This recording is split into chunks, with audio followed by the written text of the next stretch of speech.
and they had the audacity to refer to them as self-charging hybrids and tout the fact that you would never need to plug them in, which every time they would say it, I would just see fumes, fumes of carbon coming Yeah, out of the car. yeah, It's such a disingenuous way to do it, but they have finally seen the light, and in the trade shows last year, they started showing off their new EV prototypes. So The Uncle Gold Podcast. 3, 2, 1. Hi everyone, welcome back to the Uncle Gold Podcast. This is the podcast where we talk about how to bring the life to the next level. And one of the topics that we like to discuss here is technology, because me and my guests kind of share the opinion that technology will solve a lot of problems in this world. And today I have Brendan Caulfield with me again. Brendan, welcome back for the 4th time to the Uncle Gold Podcast. It's an honor to be back here 4 times. That's great. Great to talk to you, man. Yeah, I'm always looking forward to our podcasts, and the last one was amazing. But before I do a recap, can you, if somebody's tuning in for the first time, can you introduce yourself a little bit? Sure, yeah. So I'm Brendan Caulfield. Born and I used to work together, and we just kind of hit it off from day one, I think. And we both have this kind of view that the future should be better than today, and so technologies and developments and new ideas, I suppose, appeal to us both, and we look forward to a hopeful future. So we're both looking at the future of humanity in the last podcast, and I think that covers everything, but we looked at some specifics in previous podcasts as well. I personally like the last one best, to be honest. So if you're tuning in for the first time, the first one what we did with Brandon was specifically focused on Tesla, because we're huge fans of that company. We looked into electric batteries, electric cities, and kind of discussed topics like that. So if you're a car lover, you're gonna love that first episode. In the second one, we kind of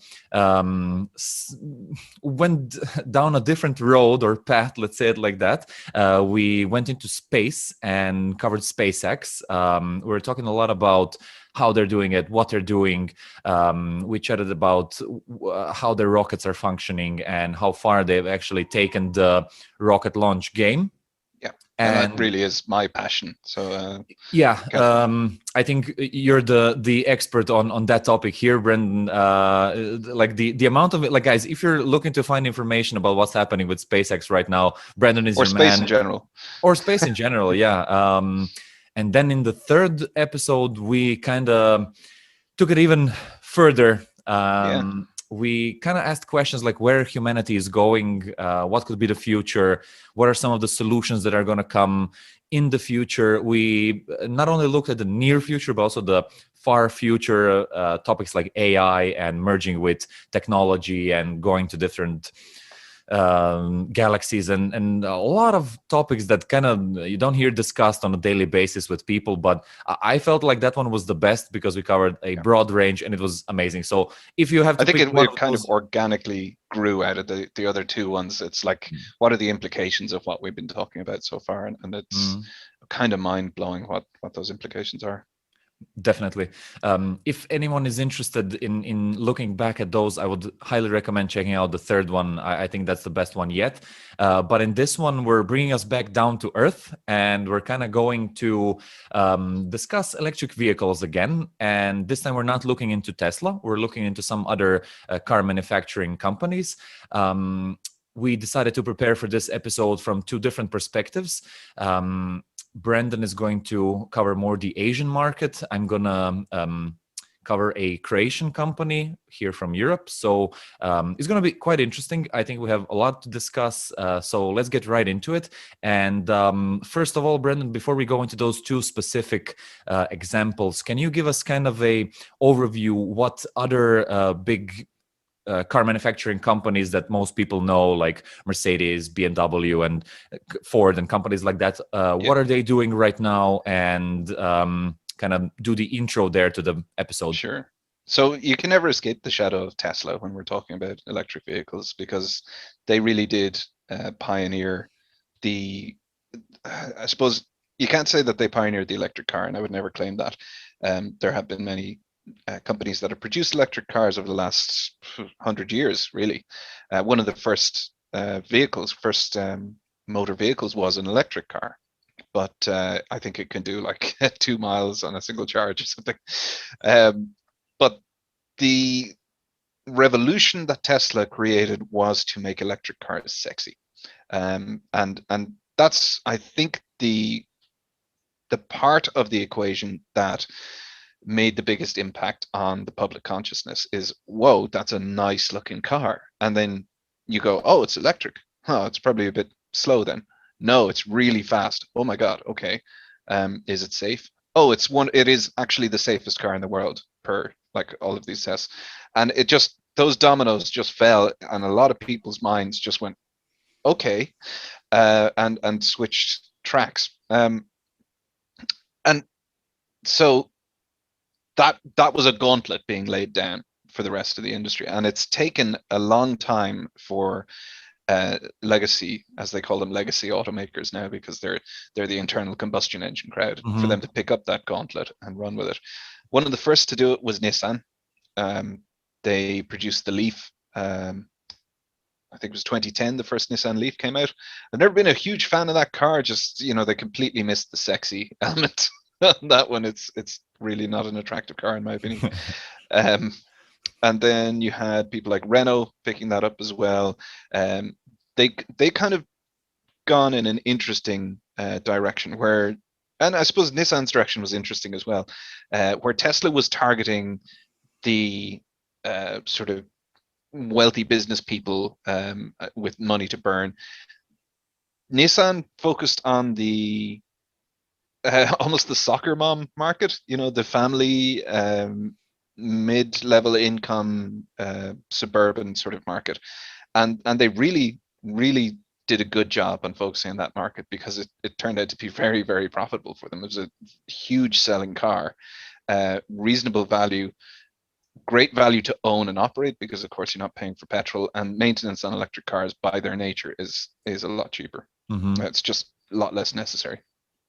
And then Renault focused on the city driver, on someone who needs a small car. Is particularly relevant in European cities with narrow streets and lots of traffic, a small maneuverable car. And so they came out with I can't remember which came first, but the Renault Twizy is this, it's almost like hilarious when you see it. It's a single person, like a four-wheel bike almost, with a cabin.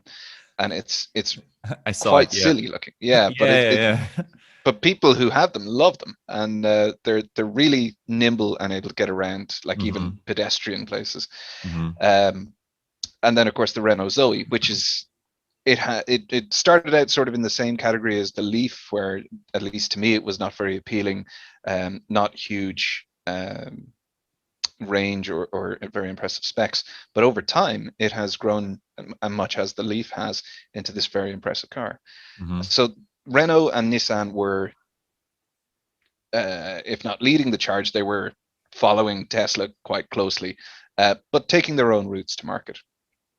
And then other companies started to pick up the gauntlet as well, after 7 or 8 years of Tesla showing them how amazing electric cars can be. And those would be companies like Kia, Hyundai. The Korean automakers have really embraced EVs, and the best EVs on the road right now, aside from Teslas, are Hyundais and Kias.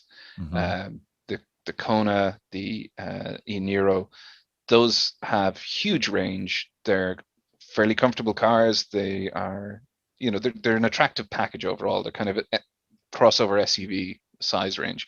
And then in the last 2 or 3 years, of course, it's just taken off. Everyone else is kind of picking up the gauntlet. Even weirdly enough, the creator of the Prius, which back in, I think in 1998 when it came out, was like, oh my God, this is the wave of the future. It's a hybrid car. It's got an electric motor in it. This is incredible.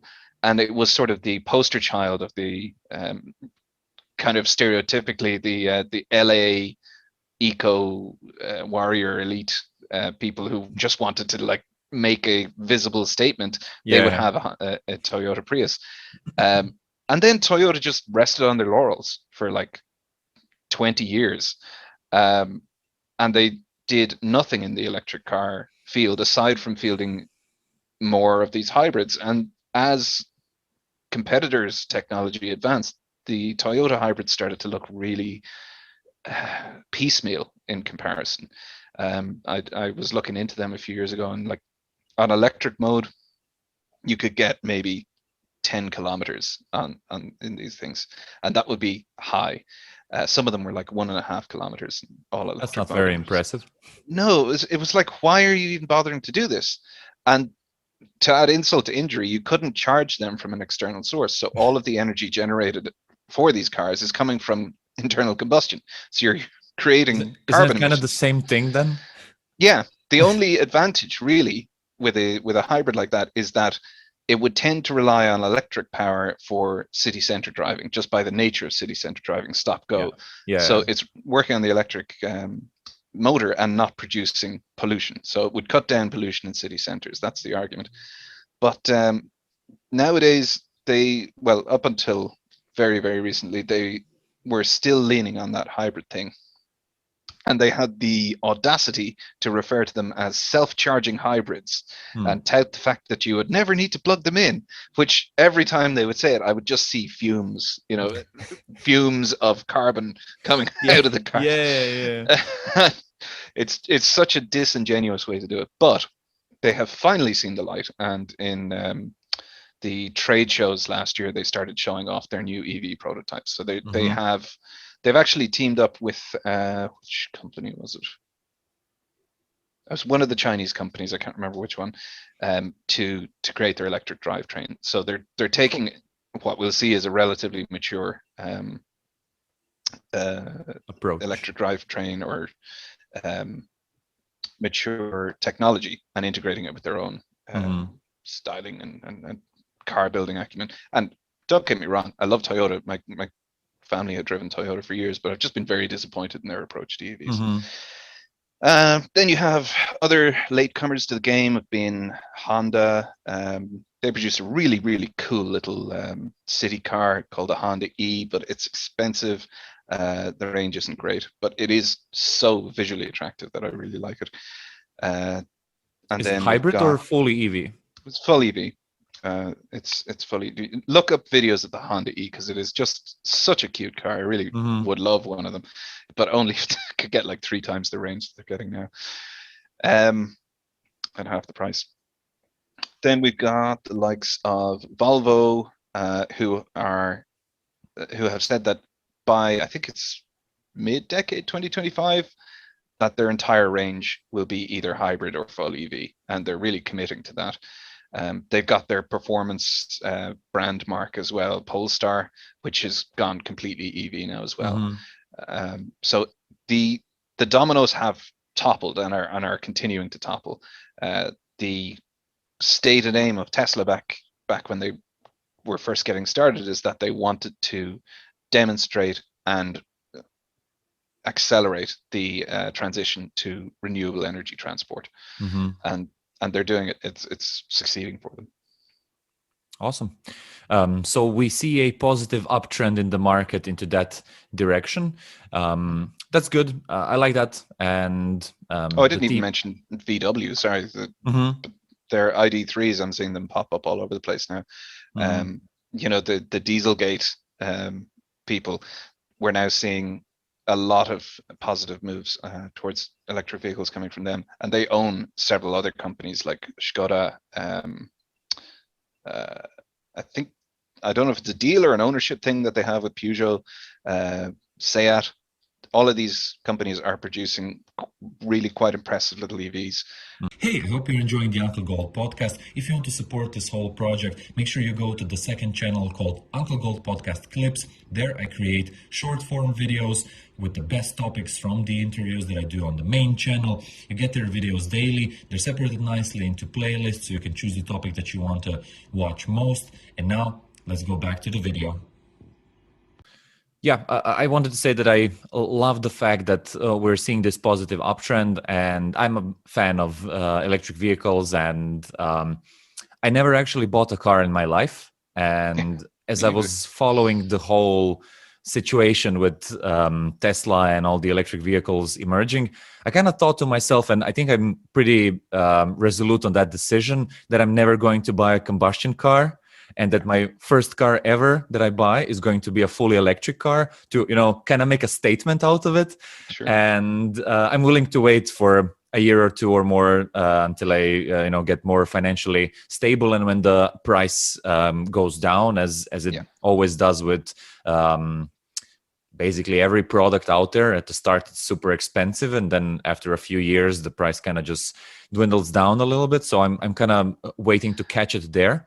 I'd say the mobile phone analogy is a good one. That it is, yeah. For the last 10 years, we were maybe in the early 90s, and as far as mobile phones are concerned, and now we're hitting that 1997, 1998 tipping point where like your mum suddenly has a mobile phone.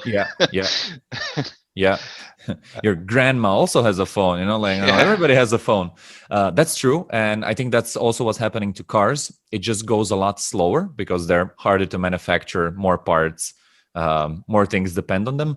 But what we see from the industry leader Tesla is that he started with the most expensive version, a sports car. Then he made the Model S, and then now, as more time goes on, he's trying to reach a larger consumer base. And I of know, course, I know we said we weren't going to down. talk about Tesla, but just last night, as we're recording this, they unveiled the newest version of the Model S, and it's nicely, it's a subtle update on the exterior anyway, but the interior has been completely redesigned, and the technology is just crazy. 0 to 100 kilometers per hour in under 2 seconds in a family car. It's nice. That's nuts. That's amazing. That's amazing. We're definitely going to touch on that, because the next topic that we're going to go into is actually those high performance cars. And me and Brendan were kind of talking about what we're going to cover in this episode, and we decided to go for the Chinese market and also this European market here. I'm going to start off by covering a small company that's kind of being very competitive right now, and they're doing some strong heaps forward. Makes me super proud. Croatia is a really small country. The economy is bad. Like the only part of the economy is tourism that's like really booming, because you have great coast, and the tourism is actually working every year really, really good in our favor. But if you look at the industry, it's pretty bad. And Croatia never officially had a car company. There was one car company made in Yugoslavia, which is the former country which comprised of Serbia, Bosnia, and it was actually based in Serbia. So even if you divided that country, it still wasn't in Croatia. But there was a few other projects that kind of started from Croatia as well. One of them was docking, but it never got the funding. They wanted to be kind of like the city electric car, and they were kind of trying to be like a smart car. I don't know if you... How do you spell that? D-O-K-I-N-G, docking. I think that's the proper spelling. But they never took off ground. And when was this? It's a few years back now. I would dare to say 10, but I didn't look into the numbers. I remember Mate talked about them, and they were also a good project. But one of the major problems in Croatia is that the economy is so small. We don't have venture capitalism or venture VC firms that can invest huge monies from large investors. So it's hard to get funding. So each time you have to go somewhere international to secure money from another country, right? Or a big private investor or something like that, which is what leads us to the story that I'm going to cover, which is Mate Rimac and his company Rimac Automobili. Hey, if you love using YouTube, I recommend the free Chrome extension called TubeBuddy. It allows you to do some advanced keyword research, cut your publishing time in half, and also rank your videos higher in search. I use them when creating for all my 3 channels. They have a paid version as well, but I recommend starting with the free option for starters. They give you a lot of data when watching YouTube, also comparing your stats to other YouTube channels, and help me a lot to gain more subscribers and more viewers on my channels. As I said, it's a free Chrome extension, but please use the link down below in the comments. And if you go for the paid version, type in BornaTubers to get a discount of 20%. And now let's get back to the video. So a little bit of Mate's backstory, the hero origin story. He was, as a kid, fascinated with tech, and he grew up in, I think, a very poor part of Bosnia. And during the war, his parents and him went to Germany. And then when the war stopped, they came back. And he had this huge perception shift from where there was like a small village where there were almost no cars, to coming to Germany, which is a very rich country at that time, and everybody had cars and they were modern and new, and he was just fascinated by that. He would like watch all the TV shows about cars, and he could like buy all the magazines that he could get his hands on about cars and bikes and stuff like that. And I think his dad bought him like a bike when he was a kid, and he was driving it around, and then a motorcycle as well, and a bunch of things where he was just enthusiastic about traffic and vehicles, and he couldn't wait to be of age to be able to drive a car. So that's an interesting distinction, because people call him the Croatian Elon Musk, but it's Musk's motivation was always environmentalism, but with Mate, it sounds like it's an enthusiasm for vehicles and sort of the mechanics of it. Is that right? Yes. We'll get to the green part of Mate a little bit later, but he's also very environmentally conscious, and he's implementing those concepts in everything.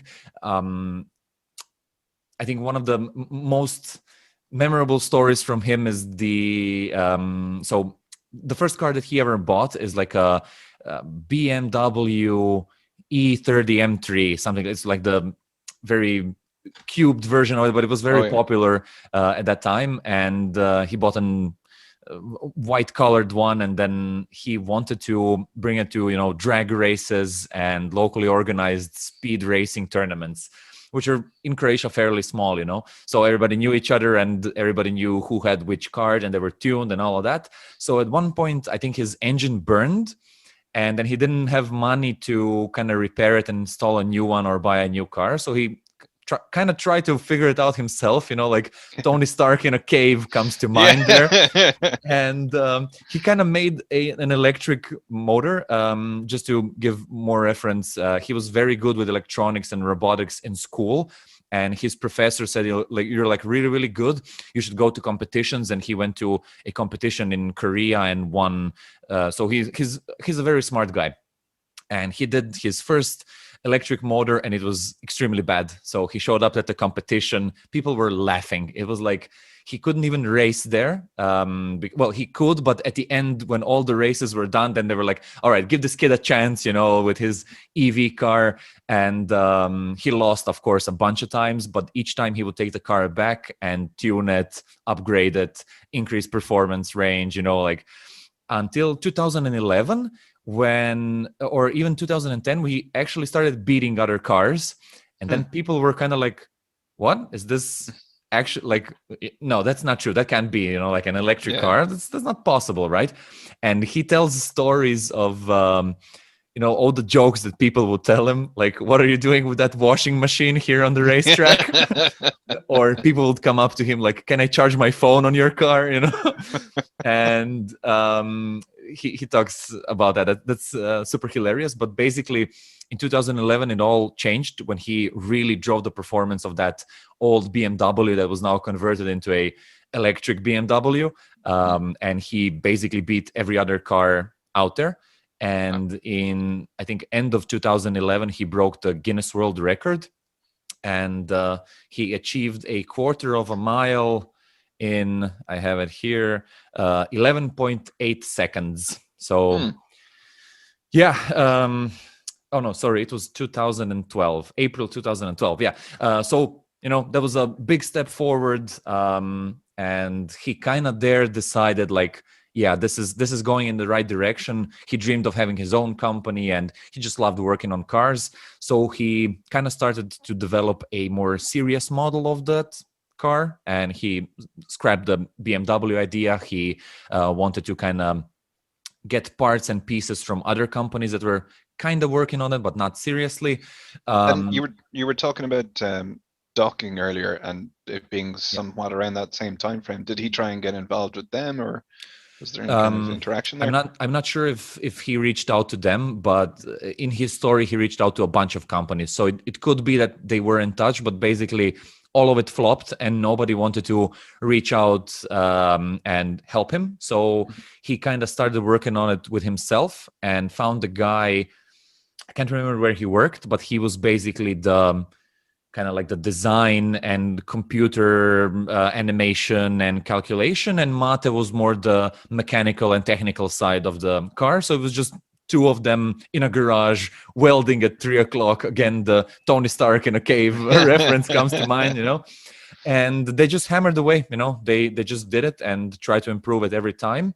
And they devised this Concept 1, and it's called Concept 1 because they at the start never actually thought that they were going to produce it.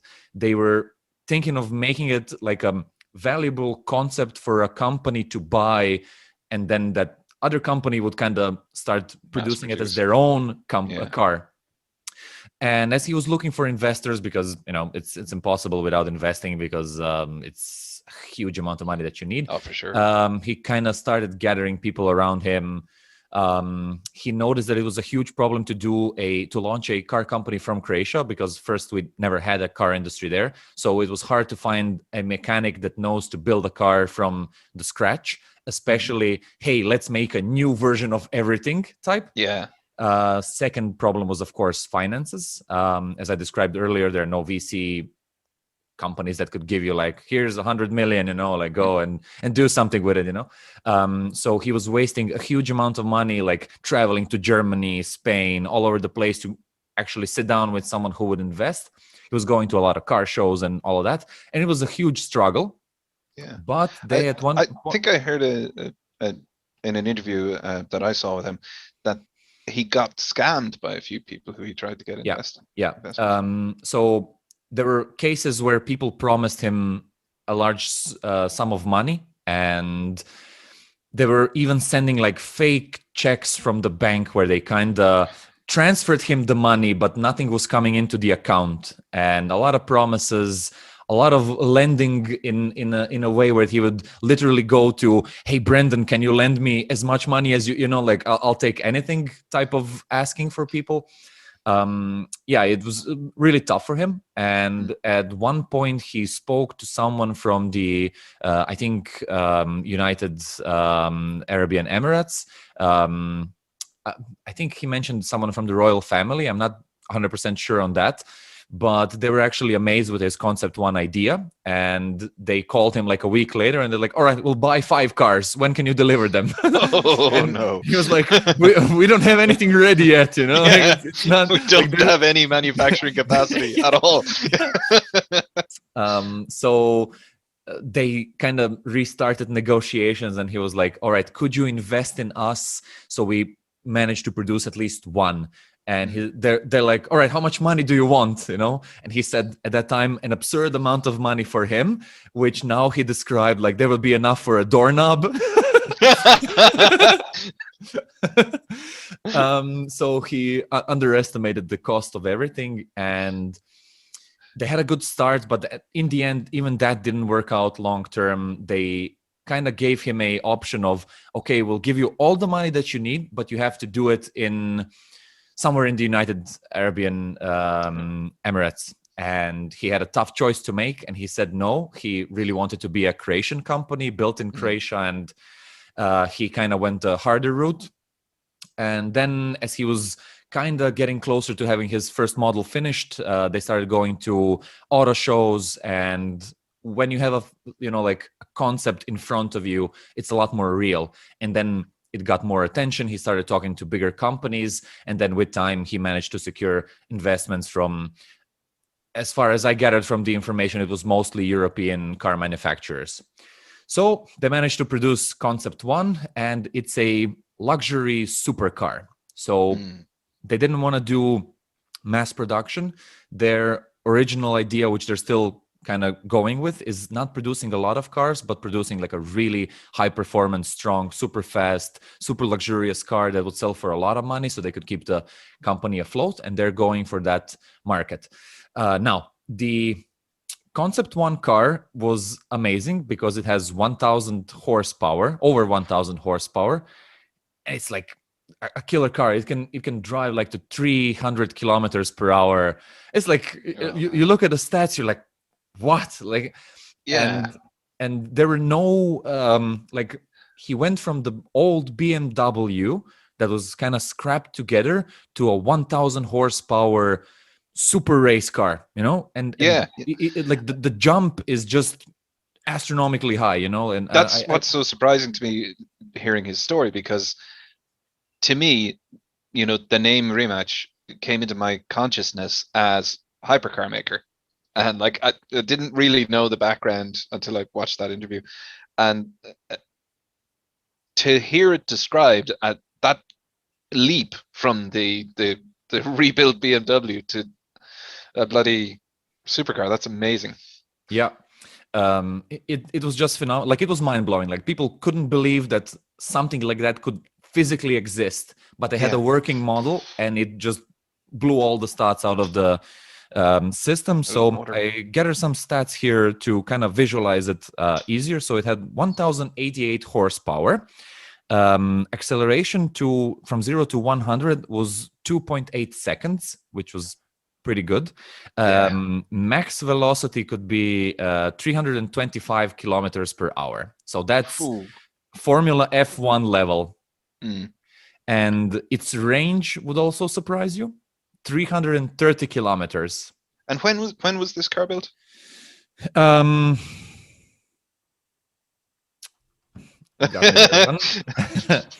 Sorry, man. No worries. I'll Google it real quick, but it should be a few years back. So, because like I remember hearing about this at least 5 or 6 years ago. From first production, they produced 8 from January 2013 to November 2014. Yeah, so those stats are insane back then. Insane. I think around that time, the best Tesla was doing was 3.2 seconds to 100 kilometers, and probably I think topping out at the 300 kilometer range as well.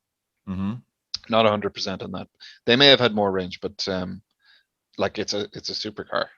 Dude, I know that you're more technical on this part. One stat that I have here is torque in nanometers. Does that tell you anything? I wouldn't be that technical now. I couldn't really make an honest comparison with anything. Let's just throw it out there. It's 1,600 nanometers torque. So I'm sure that car lovers will understand that.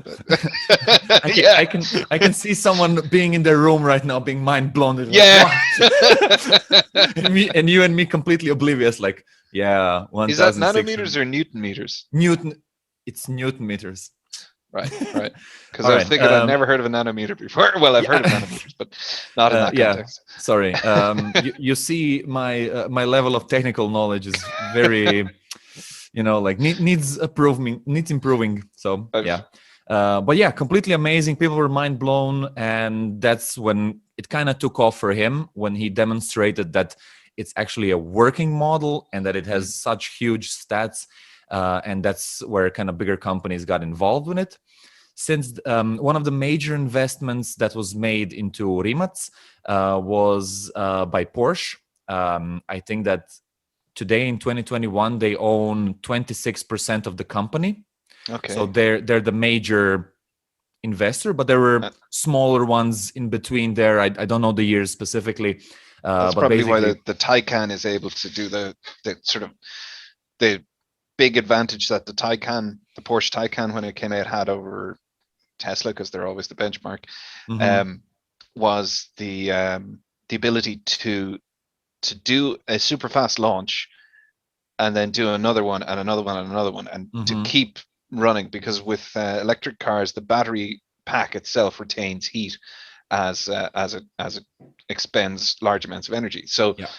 and that heat makes the battery pack less efficient. So you can do a super fast launch in like a 2016 Tesla Model S, for example, but then if you try to do another one, it won't be as good. And then if you try to do a third one, it'll like crawl off the line, and you start to lose performance in that way. So their big selling point when the Taycan first came out is that you can keep hammering this thing.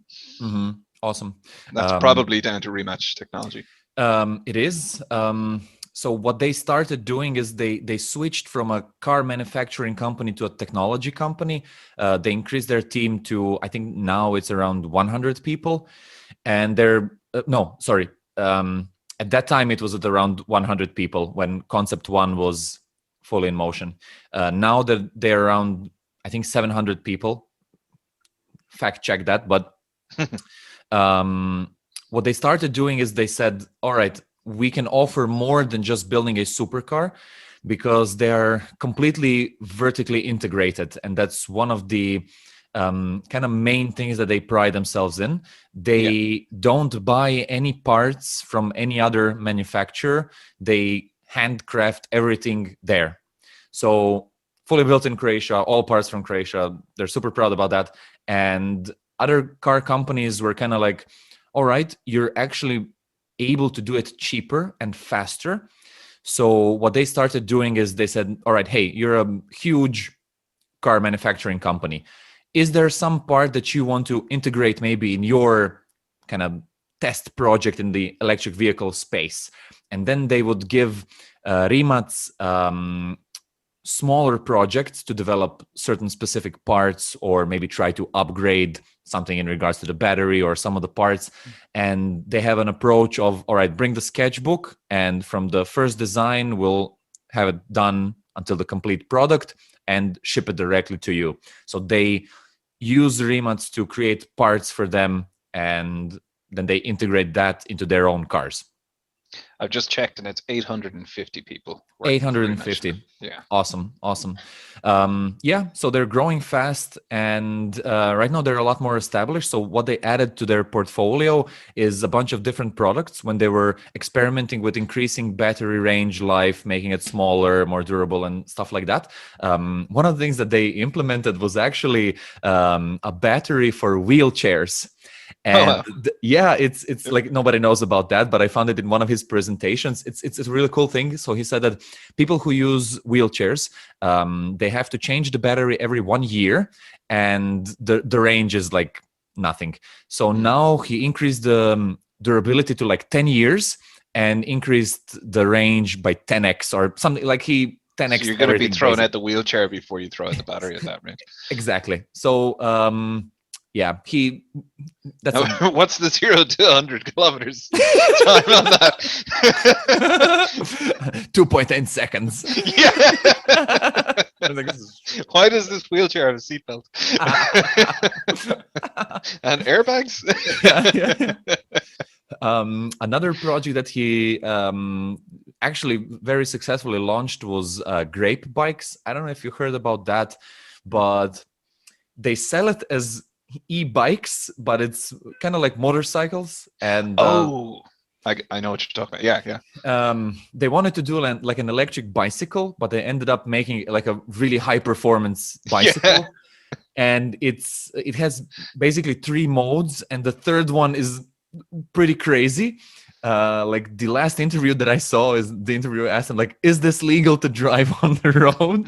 So that kind of, I don't have any numbers on it, but it looks I think he was talking about that bike, and he was talking about the 3 modes, and there's like mode 1 is just a regular e-bike. It just moves you along. Mode 2 is like if you're cycling amongst traffic, you can kind of keep pace with the cars. And mode 3 is illegal. Yeah. Just only for track. You can hit 100 kilometers per hour on this bike. Yeah. He says that that's one of the most fun things about all the projects that he's done. And he also recommends that. And that project kind of came out of... like, sorry, it strikes me. It's kind of like the joke I made about the wheelchair there. but actually put into practice in the bike. Yeah, exactly. They started that project. I think it was one of the other supercar companies like Bugatti or I'm not sure which one, but they asked them like, can you develop like a battery for a bike? And they were like, yes, we can. And they started shrinking it down and making it more efficient. And they sold the concept to them, and they just kind of made their own version out of it. So I think there's another company out there that has almost identical bikes as them. I don't think that either of them got super popular, but I think we'll still see that because it's still new, and Yeah, they I think look amazing. E-bikes are kind of sneaking in under the radar. A lot of people seem to have them all of a sudden, and it's not Yeah. something I really heard about. Yeah, I noticed a lot of people here in Killarney that have e-bikes for tourists to rent out. And when I'm running through the park, I see a group of like 7 cyclists all on e-bikes. Like you notice them after they dash next to you because you can't hear them. And that's the, like one of the great benefits of electric vehicles. It's just like they're super silent. You can sneak up on people really easily. Yeah, I drove an electric bike once. It was in Croatia. A guy bought it from Germany, and it was super expensive. It was something like €5,000, and I'm like, what? And it was a few years back, and I rode it for like 15 minutes. It's like an amazing experience. I definitely recommend anyone listening to this, if you can drive an electric bike, try it. It's super. It's great. Cool. Yeah, I've never tried an electric bike. Only the 4-wheeled versions. Definitely Cars. put it on your goals and to-do list. It's a blast. Like I'm sure you'd love it. Closest I came is probably those scooters in Berlin. It feels kind of like that, but just a lot faster, and a lot smoother, I hope. Yes. Do you know the feeling when you're driving a bike and then at one point you're tired and you're just like, oh no, another hill. All right, let's go through it. Here you just turn on the motor, right? And you just smoothly glide through the hill. You don't feel like you have to struggle. You're like, oh no, this is super hard. You really kind of glide through it. It's an amazing experience. It's like every slope is a downhill slope. Yeah, like especially on flat surfaces, like if you have a long, let's say a drag strip in front of you, it's amazing. You can just like go full throttle, put it in highest gear, and you can even assist it with pedaling. It's amazing. It's a great feeling. So definitely recommend electric bikes. Cool. I'll check that out. And going back to Rimac, so right now the biggest news that came out is his Concept 2, which is a model that they were working on for years now. They renamed it and they finally have it finished. It's, I think, almost complete now. They're still doing some crash testing and trying to do like finishing tweaks, but they will, I think, produce about 100 of them. So it will be like the first hypercar mass manufacturing electric supercar, right? Right.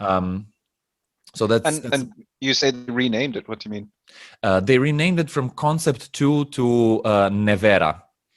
Okay. Yeah. Nevera is the Croatian word for storm, a specific storm that kind of reminds, like, in Ireland here, you're walking and it's sunny, and then 10 minutes later, you're in the middle of a rain shower.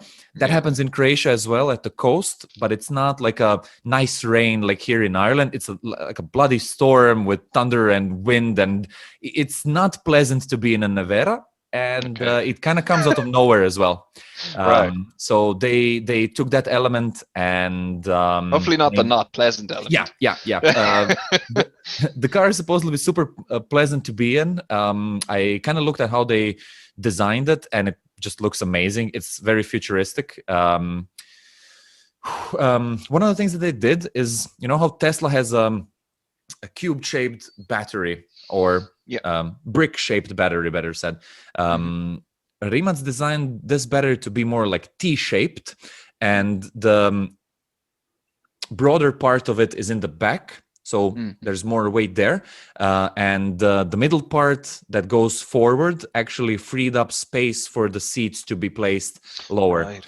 And that's where they gain the sporty element of the car. So there's probably like almost like a transition, or not a transmission tunnel effect. Like in a regular gas car, you have that that hump down the center where the transmission from the engine comes to the back wheels. Yes, Um, it kind of looks like that. I see. Okay. One of the specs that it said that's very interesting and that they said was one of the best elements of the car is that they have 4 motors, so on each wheel one of them. Wow. And the software behind the car is analyzing everything coming from the wheels and everything, so it's super responsive in turns, and Right. it has So a drift road holding would be really good then. Yes, since it's lower. But also it's what would you call it? It's trimming the acceleration per motor to kind of yes, hug the grip road. it. Yeah. They have like a few knobs in the car. They didn't want to do like the Tesla where it's like a smartphone screen. They put a few knobs so you kind of have the kinesthetic touch of like turning a big knob. And one of them is for switching driving mode. So you have like a normal city drive. You have the crazy ludicrous mode, of course. And one of them is drift mode, where the sensors on the wheels are like super advanced, and you can really do like high level drifts even if you're not a very experienced driver, because the car kind of helps you correct itself back. And that's amazing, because it's like conceptually the inverse of what you'd expect that technology to be used for. That's fantastic. I love it. Yeah. So some of the stats from Nevera are even more crazy than Concept 1. It has 1,914 horsepower. So they almost doubled it from the Concept 1. And that's the horsepower of like a battalion in World War One. It's not a car anymore. It's a jet plane. Yeah. It's ludicrous. It's yeah, it looks amazing. The first video actually that I saw of it was a Ferrari F1 racing a Nevera, and good luck, Ferrari.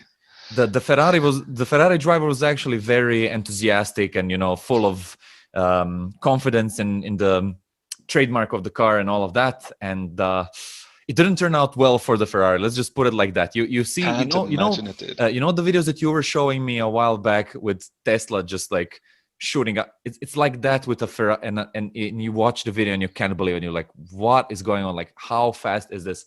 It's crazy. It has the even video longer range. The video that comes to mind is the one of the Model X beating a I think it was an Audi sports car, and when the camera zooms out, the Model X is actually passing by the Audi while pulling a trailer with another Audi on the back. Disrespect. Yeah. But yeah, amazing car. Anyone who's sat in it says it's like nothing that they ever drove before. And Mate Rimac describes that after driving that, like he doesn't feel the need to buy another car because nothing could excite him to the level that this does.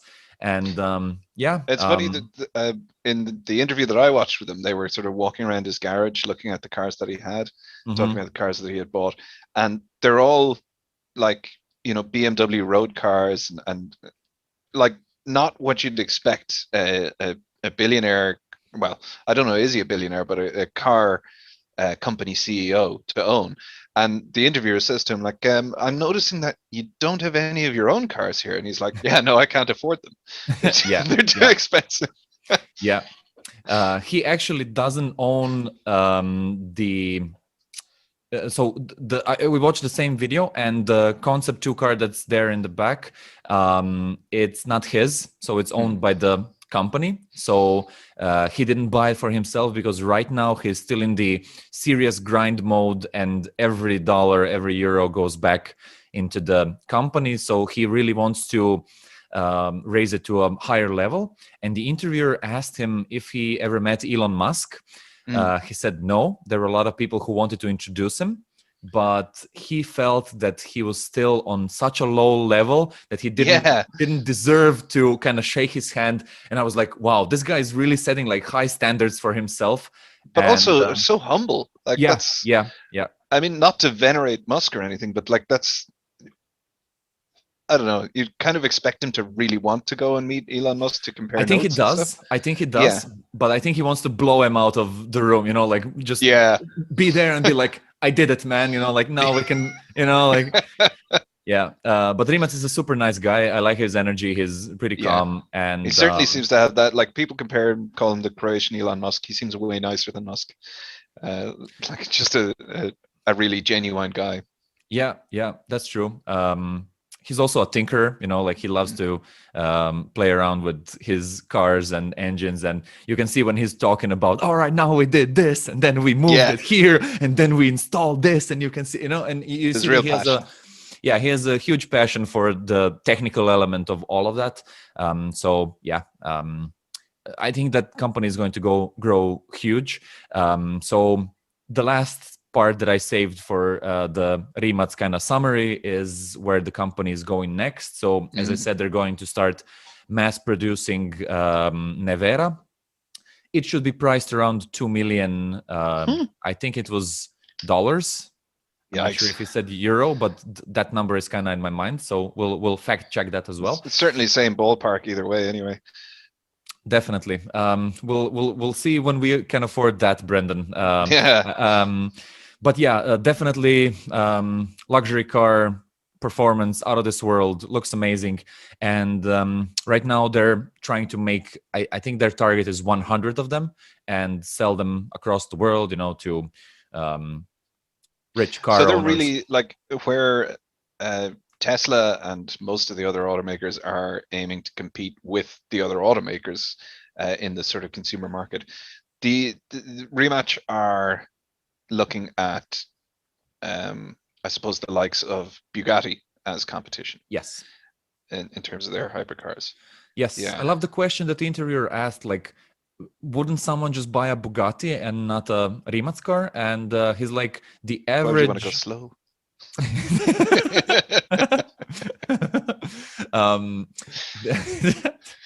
That's like, you know what? I'm gonna derail the conversation here for a second. A comment in the crypto community comes to mind, where on Twitter a billionaire would comment how Bitcoin is trash, and then like a regular guy would comment to him, "Have fun staying poor." That's like that's something that comes to mind to your comment.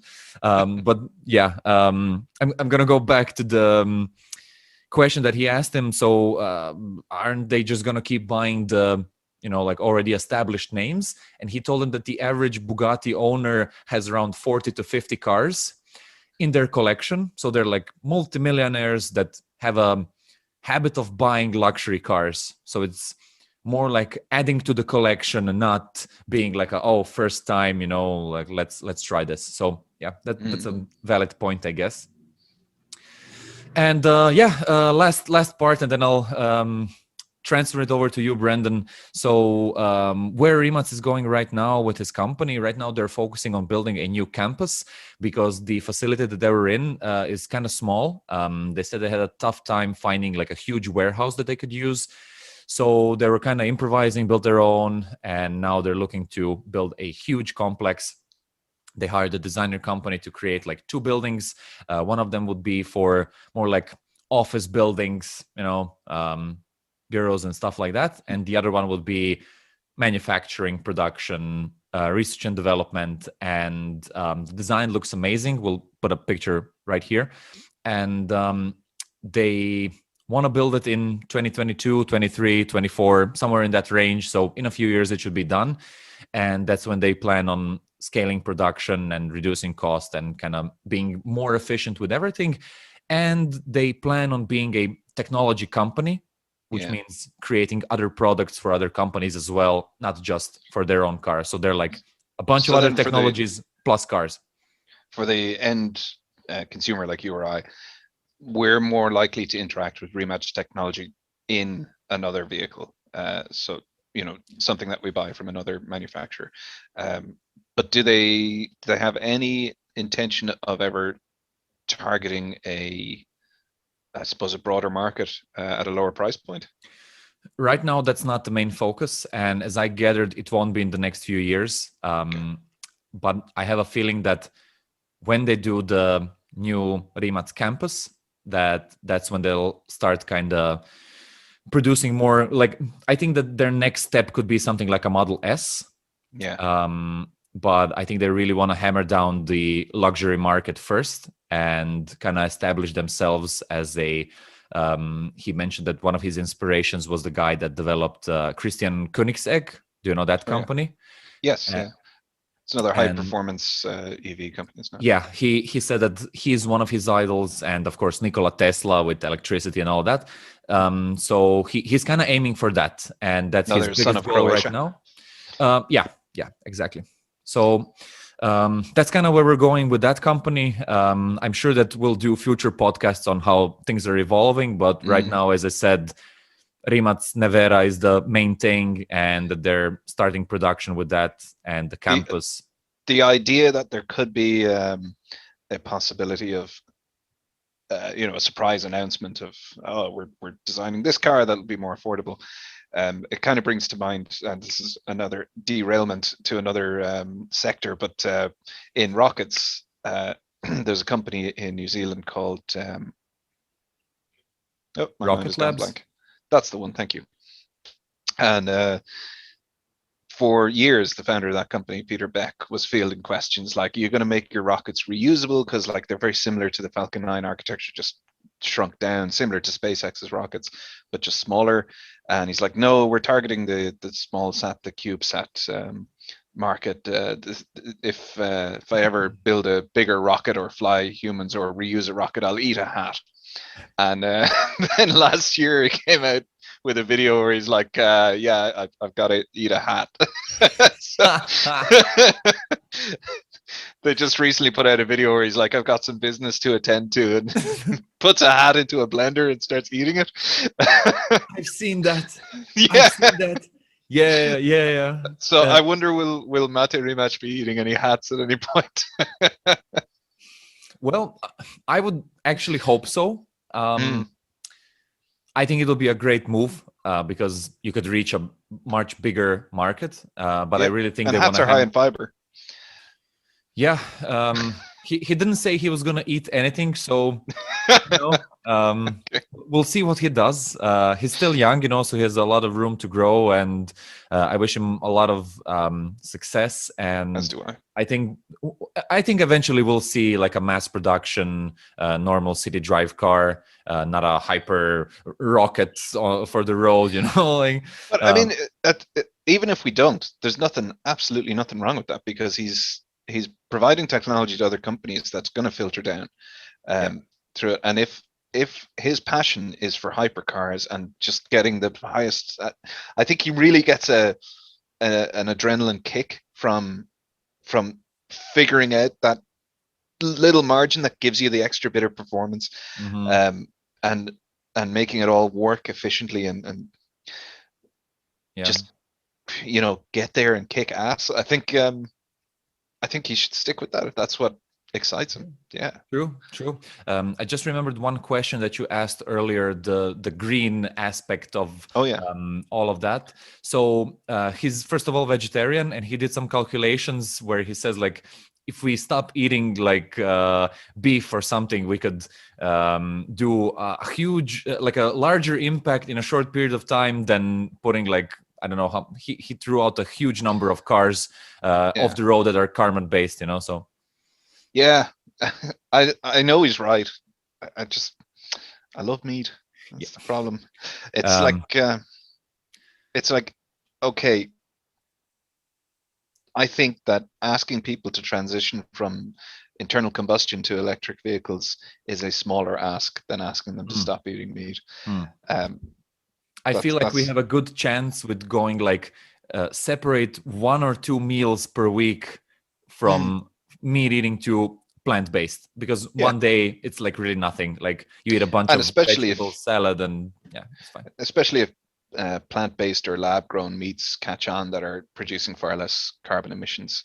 That's actually a big topic, and vertical farming as well. I think that's something that we could save for one of the future podcasts. 100%. And actually, thinking about it now, I'm like, why didn't we cover this in the future of humanity topic? It's absolutely part of it. Yeah, it will be a delicious discussion, but if the listeners are interested in it, please leave us a comment below this video or podcast, Yes. wherever you're listening to it. And if you have any recommendations for, like, I think we could do a taste test. What do you think? Yeah, I think that somebody mentioned that in Croatia there is already like a it's possible to buy a burger in a shop that's grown like that. I'm not sure how it's called. It's something Beyond Burger or something like that. Yeah, Beyond Meats. Beyond Meats, yeah. And then there was the Impossible Burger as well. It's another one. But do you remember when we were in Berlin and I was in Burger King that night? I went there because they had a lab-grown burger, or nice. May not have been lab-grown, but it was. I thought it was the Impossible Burger, but it was a different branding. And it was okay. I wouldn't say it was amazing, but certainly getting there. And if I hadn't known it wasn't meat, I would have thought, this is some okay meat. Look, I'll write it down, and we'll definitely get back to it. Absolutely. I think vertical farming is also something that's growing right now as an industry, no pun intended, because of space travel, and like, when you're on Mars, you won't have that much space, and let's say the agriculture environment is not very friendly. So we'll have to do everything indoors and grow it like that. So I think science the shit out of it, as somebody said. Science the shit out of it, definitely, until we can. Yeah, we'll have this discussion in another podcast. Yeah, because I have a lot to say on that. So yes. All right, cool. We'll leave that for next time. I'm pretty much finished with Rimac. I think that one thing that I mentioned that I forgot to mention was that he designed the campus in a way where natural light goes through offices, wind circulation doesn't have to use that much air conditioning, natural waters underneath can heat stuff. Like, it's fully integrated. It's in the middle of a forest next to an old castle, so he will also do like a small park for animals, and it'll be right in front of the canteen. So he says that I want to make people realize that these cute animals are going to their plates and kind of, like passively make them stop. So yeah. I'm not going to force anyone, but, like maybe we nudge them a little bit into that direction. So yeah, he has a lot of cool concepts implemented like that. Covering the campus might also take a huge episode in itself, but we'll save this for another time. I actually want to transition back to you, Brendan, because I was going for a huge monologue right now. And as impressive as this whole European market and Rimac is, we definitely have to cover other Tesla competitors. Sure. Brendan, I'm going to pass the ball over to you. Can you lead the intro and explanation of what is happening in the Asian part of the world? Sure, absolutely. I mentioned a couple of Asian brands earlier on when we were doing our sort of legacy automakers recap. Excuse me. And those are, they're based in Asian countries, and they have their own ecosystem within their countries, in places like Korea and Japan, but they're very much a part of the Western ecosystem at the same time. They're catering to European needs and desires and American needs and desires, and there's a sort of a self-contained, almost parallel universe happening within China. Obviously, it's got one of the largest populations in the world, so it's got its own marketplace that's almost cut off from the rest of the world.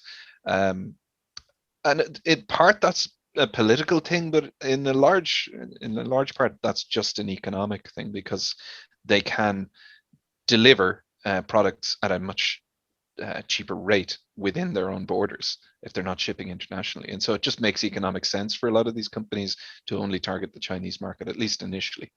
That's gradually changing now, but it's quite remarkable once you start looking into it. And if you start looking at videos of Chinese trade shows, you've got the likes of Nissan and VW and all of the Western major manufacturers, and Tesla as well. Tesla, of course, has a big presence in China these days, but but it's so much more diverse and vibrant in terms of the EV lineup that's available over there. I was showing you my notes earlier. I took notes of my my research, and I was running out of space on the page, and I actually was running out of space in the copybook because Well, it's just incredible. There's so many companies over there. So I'll zero in on one or two, but I'll throw out the names of others as well. But probably the most interesting and impressive ones at the moment would be the likes of NIO or NIO, BYD as well, Build Your Dreams, Xpeng or Xiaopeng, and then just an absolute plethora of others as well. And the Chinese market for a long time, particularly in the early 2010s, their motivation for switching to EVs was pollution, because like everybody has heard the stories of the severe smog and pollution in Chinese cities. Yeah. They really are turning that around through the switch to EVs.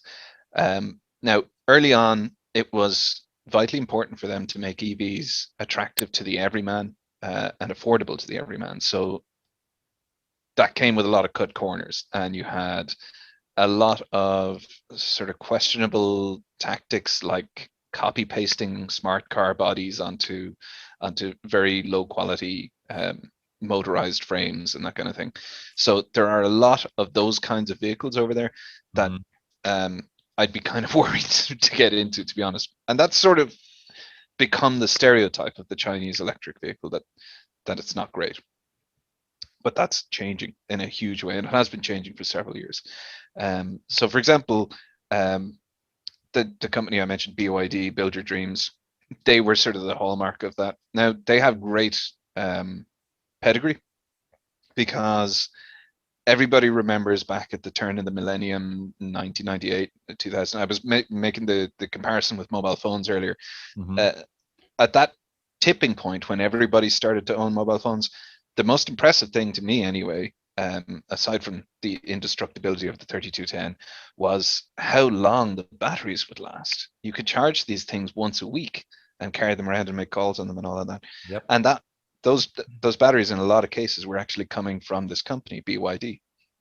So they've been a battery maker, and they've been focused on getting performance and longevity and power throughput from batteries for 20 years or more at this point. And so the EV platform that they're working on is very interesting, and it's a different approach to a lot of others. What they've done is broken the battery pack up. So instead of having this monolithic slab of batteries, you have a frame into which it's almost like a server rack. You have blades of batteries slotted in. And from a safety perspective, that means that if the battery packs get pierced, the temperature never builds up to the ignition point. So you don't get battery fires in these cars, which is really impressive. Super safe. Yeah. And like, I should hasten to add that like battery fires have been massively overblown as a danger of EVs because it grabs headlines and that. Gasoline fires are like 100 times more likely and more dangerous.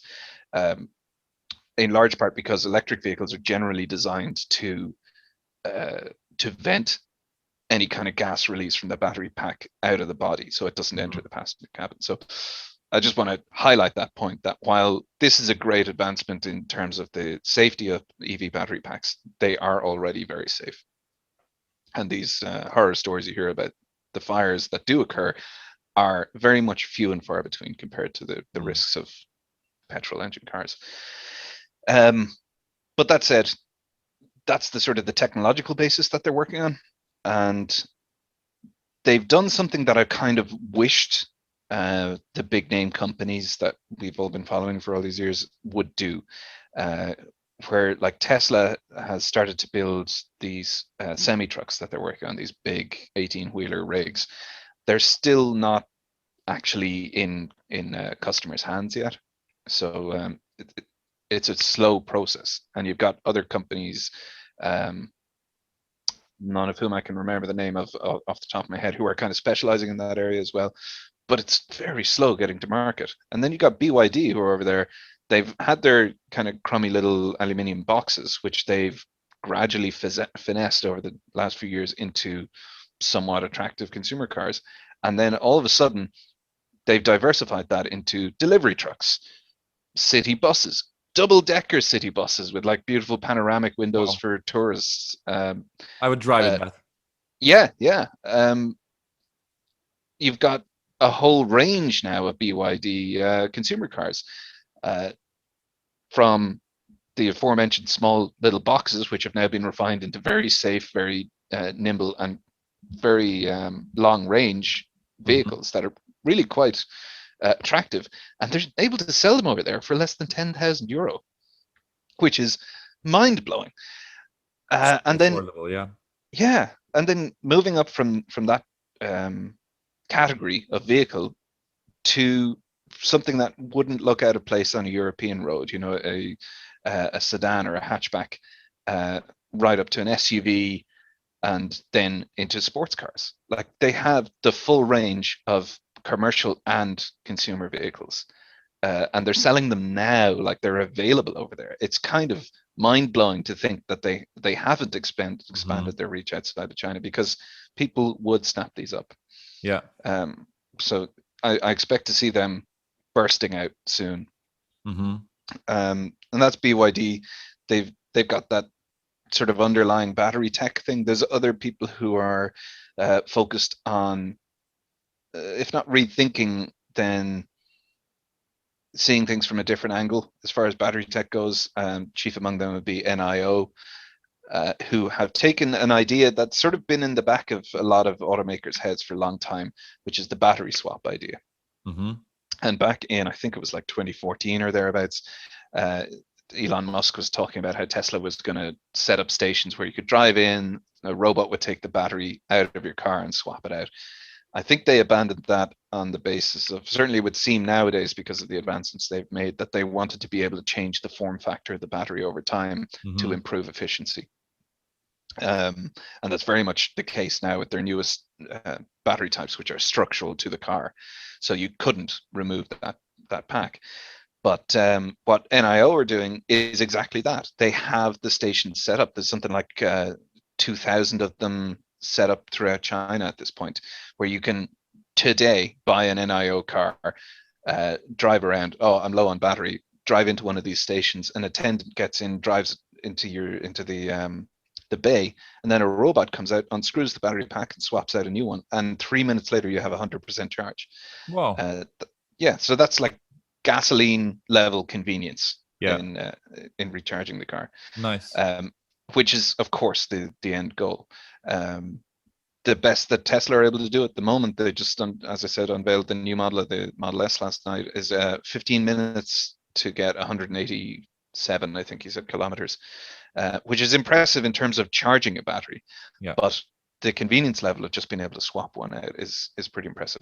Yeah. It does come with some potential technical drawbacks, such as compatibility with technological advancements down the road, which is what was concerning Tesla. So it remains to be seen which of those will come out as the better option. So you're basically saying that if they change the design of the car or the size of the battery, it won't fit anymore into the car, and that's a problem for a future model of the car. Yeah, it either won't fit, or they'll have to change up their infrastructure or expand the kiosks that they're using so that they can store different types of batteries in them, or it'll segment the market where I need to swap out my battery. Oh, there isn't one with my battery type in range. That kind of it. I'm skeptical in that front, but it's if you can hit upon a battery design that's modular enough and flexible enough that basically just the interface doesn't need to change too much, then maybe that can work over time. But it remains to be seen. But for the consumer right now, the convenience factor is amazing. Yeah, sounds super easy. It literally, as you described, it sounds like going up to the gas station, tanking up, and off you go.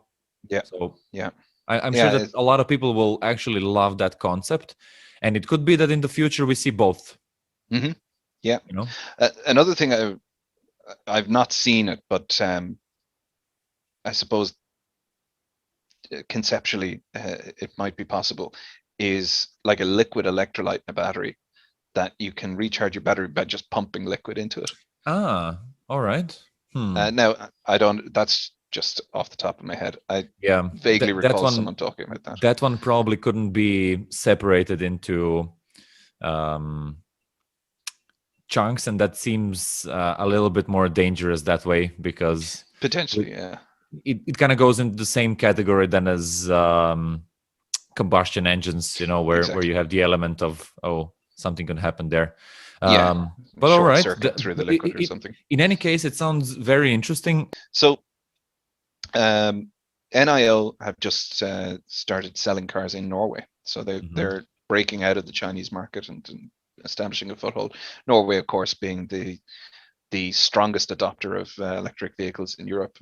My sister lives over there, and she drives a Model X. And going to visit her, I always say it feels like traveling 5 years into the future. And 5 years into an idealized future, because they've done so many things right in Norway. It's incredible. Nice. It's a great feeling country, but there are electric vehicles absolutely everywhere, and the infrastructure has grown up with them. So it's really impressive, and the variety of vehicles, I think it's probably unmatched anywhere in the world, because you've got the US automakers sending their EVs over. You've got the legacy automakers having great success. Like, even back when the likes of the e-Golf were like from VW was expensive and not terribly impressive in terms of range and everything, there were a lot of them on the road over there. So you had this incredible melange of automakers from all over the world selling into Norway. So you will see vehicles that you had never heard of, let alone seen before when you're over there. And that includes a lot of Chinese brands. And from there, it will trickle down to the rest of Europe. Yeah, yeah, because what more harsh environment is there in Europe than Norway, where it's 30 degrees below zero in winter and 30 degrees above zero in summer. Yeah, it's quite a variable climate. Sounds like Croatia. Yeah. Almost. Okay. Oh, okay. I will say I haven't tested Croatia different times of the years. The winters are not that hard, but there were -20 exceptions, where it was like really, really cold. Tell me, are there any specific NIO models that would kind of come first to the European market, or something that kind of caught your eye? ES8 is like an SUV sized vehicle. I believe that's the one that they're launching in Norway now. And it would be comparable to, I suppose, the Audi e-tron in terms of size and accommodation. It's quite a muscular looking beefy vehicle with I think 7 seats, a fold down back row, cool. Which would be, I suppose, for kids. And then they are looking at bringing out the ET7 close on the heels of that in Norway, and that is more like a Model S shape or Model 3 shape of car, more of a family sedan type vehicle. So that's what they're leading with. Xpeng or Xpeng have also been selling in Norway for a while, and they have a sort of a similar set of vehicles. And it's actually interesting to see, while the stereotype for Chinese products has been for a while that they just copy what the West are doing, like literal copy and paste of the designs and everything. I think, in a sense, that those sort of practices were literally practicing, getting the concepts in mind and getting the manufacturing abilities up and running. And now there's an emerging confidence that you can see in the motor shows over there, where they're fielding their own design language, and it doesn't feel like an attempt to imitate what has come out of the West. It feels like a very confident stride into the market with quality design and quality build on these vehicles. So I think the impression still exists that there's a quality shortfall in Chinese design and manufacture, but from what I'm seeing now, that's going to be upended pretty quickly. because these vehicles speak for themselves.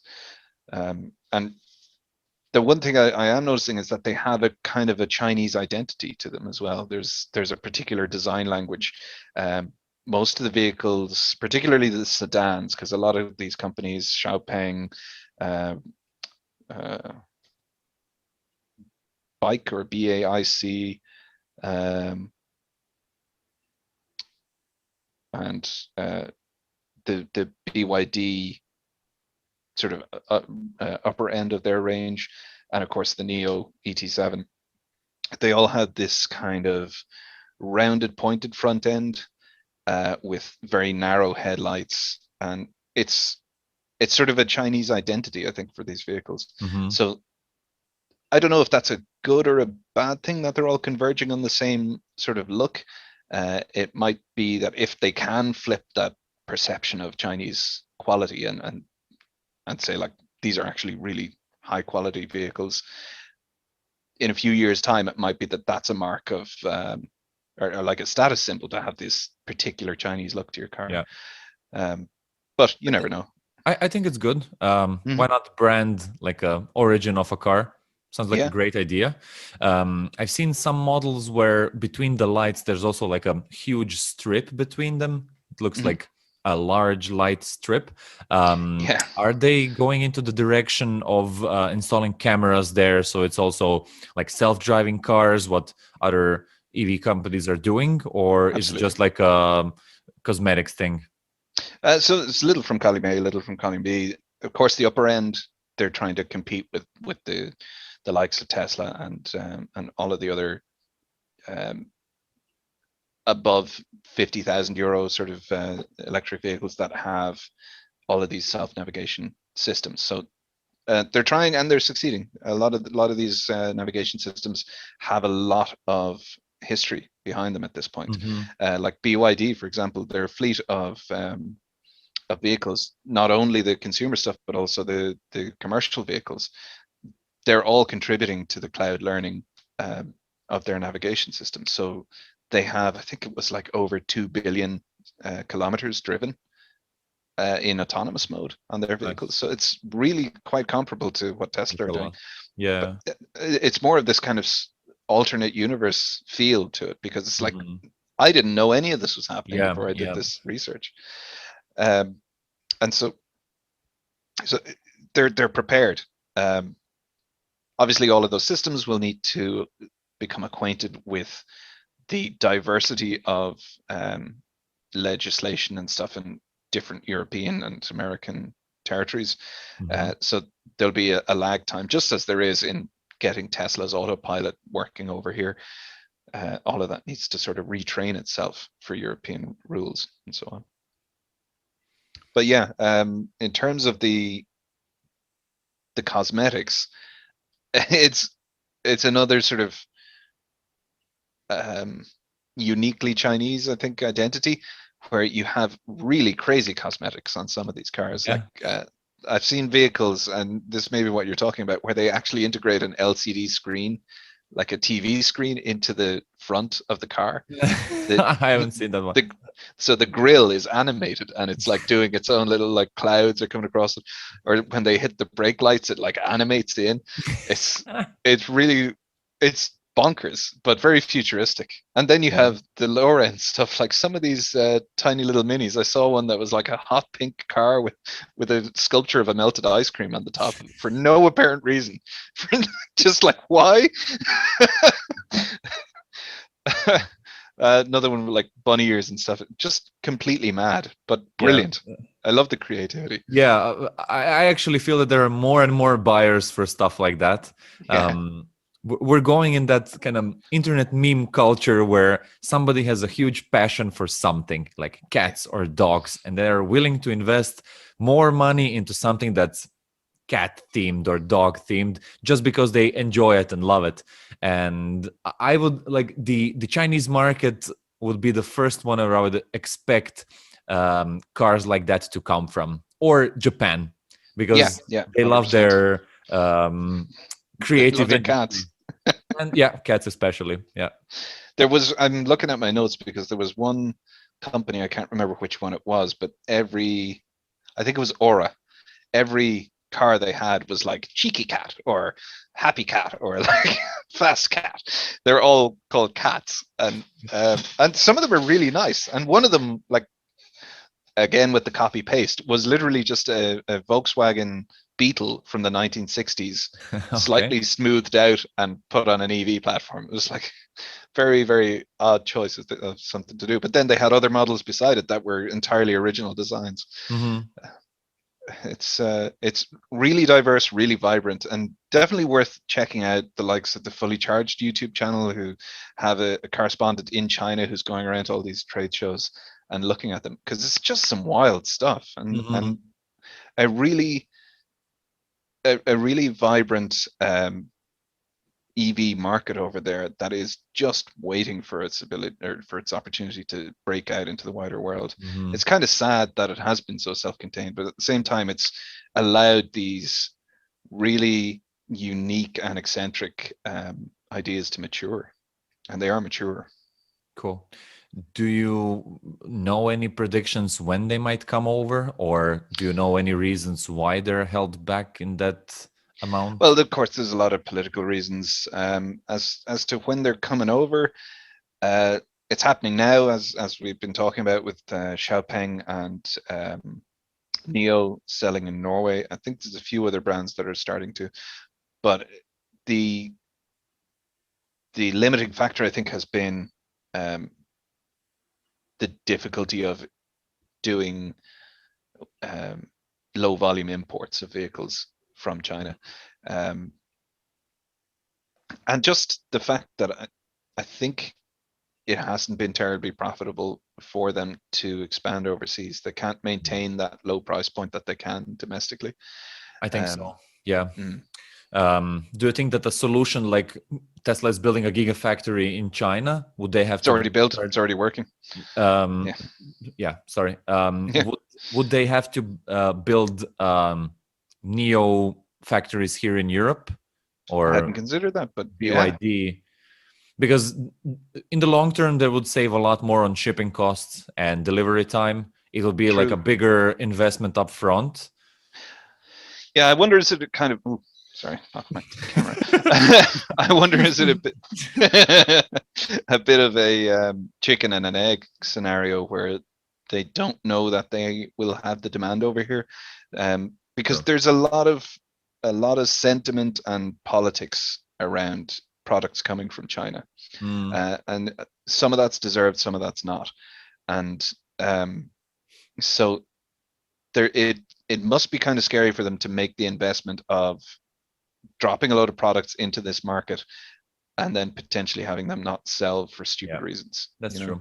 I also feel like more established companies wouldn't have it in their best interest, so they might be lobbying on a national level to kind of not allow them even to come. Like, I don't know, I haven't researched that, but that just strikes me as a logical move to make, to keep them away as long as possible.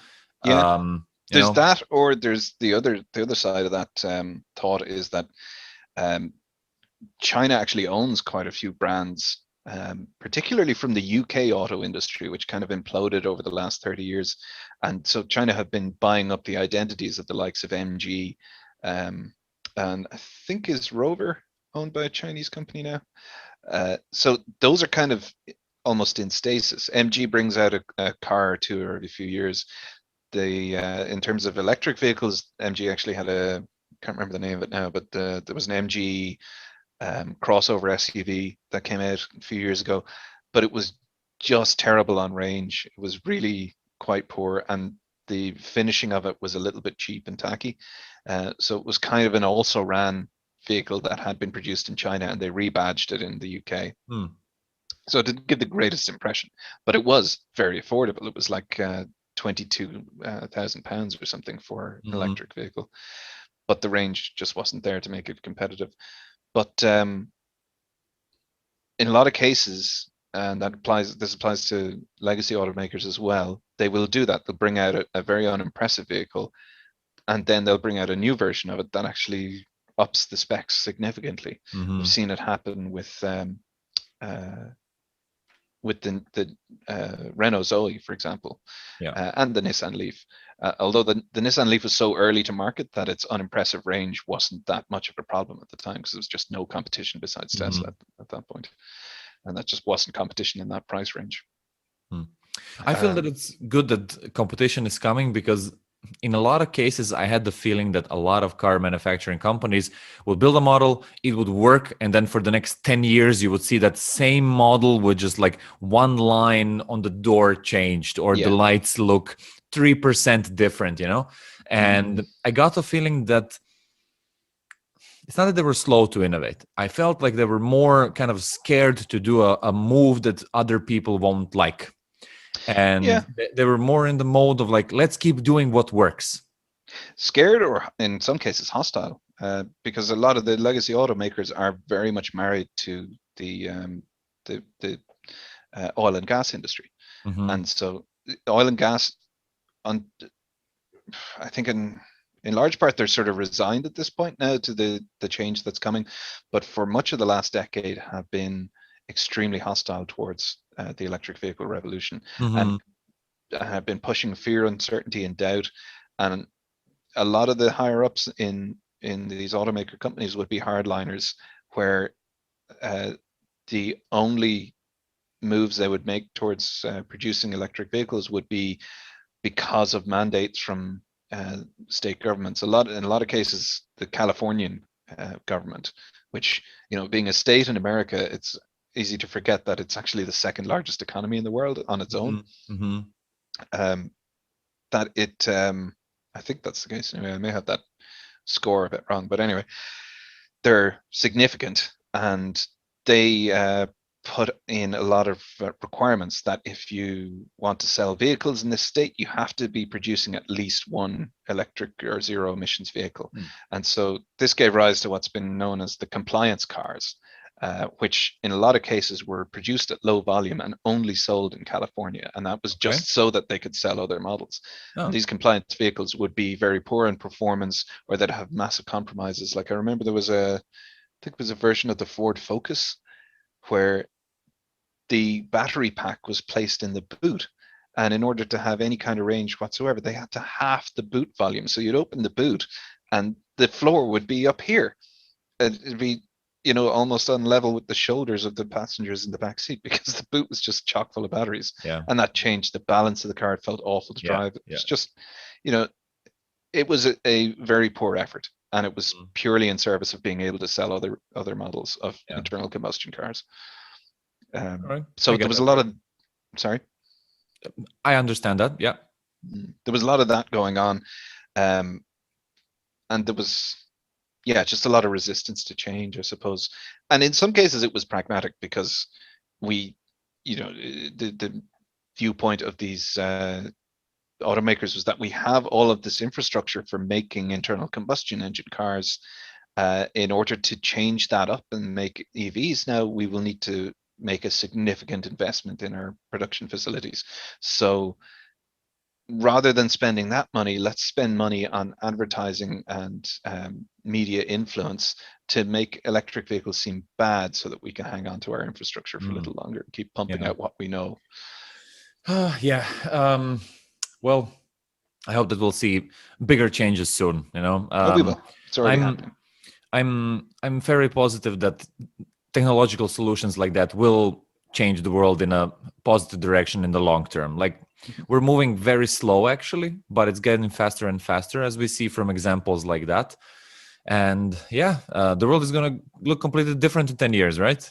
Yeah, exactly. And if you want to get an idea of how much different it'll seem in 10 years, 20 years, 50 years, go look at our last interview. Excellent plug. Brendan, I should hire you. I should hire you. All right. What's another thing that we're maybe missing from the Chinese market that should be mentioned in this context? We talked about Rimac making those electric bikes. Is something like that coming from China? Because I know that in big cities, a lot of them really do drive, like these small, like they seem more like Italian Vespa style city bikes, or I don't know. I haven't looked into it. Have you seen anything like that? I haven't looked specifically into the bike element of it, but certainly the small cars. I kept referring to them as aluminium boxes earlier, but the the smart car sized vehicle is very popular over there. So all of these automakers, with only a few exceptions, have been making a killing on these sub 10,000 euro and sub 10,000 euro one or two person vehicles, which are just meant to weave through traffic and get around the city efficiently and with no emissions. And these things, they used to be a case of like, okay, yeah, this is fine for a city driver, but it won't take you anywhere outside the city because it doesn't have the range. No range, yeah. But now, with the increase in battery energy density, they do. And so these things, I think it's probably a psychological thing with Westerners, particularly in the US, that small cars just do not appeal. But in Europe, I think those could catch on. I think they would have certainly a market in places like France and Italy, because Renault, they already produce very small vehicles. We were talking about the Twizy earlier on, the four-wheeled bike with a cab on it. And the concept of a smart was also very popular in Europe. Like you could see it in every major city because it was just super practical. You could park it anywhere. It doesn't use a lot of space. Well, you don't have a lot of storage space, but in a lot of cases you don't need it because you're just going down the shops to get a few bags. Yeah, exactly. So that's actually a strong argument for small cars for cities. And I think even if they don't sell it for below 10K, even if the price rises because of the cost of shipping it over or manufacturing it again here, it would still be a lot cheaper than most cars right now that you could buy that are kind of similar to that one.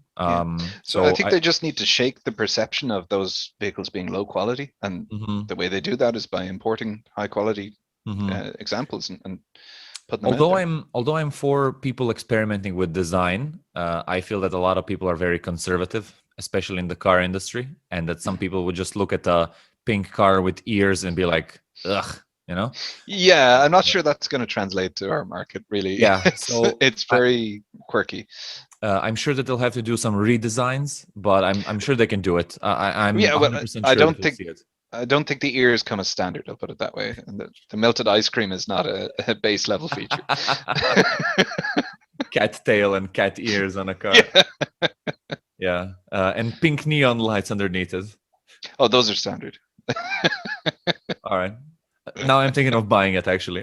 Yeah. I'm actually a huge fan of neon lights. Yeah. Would never have guessed.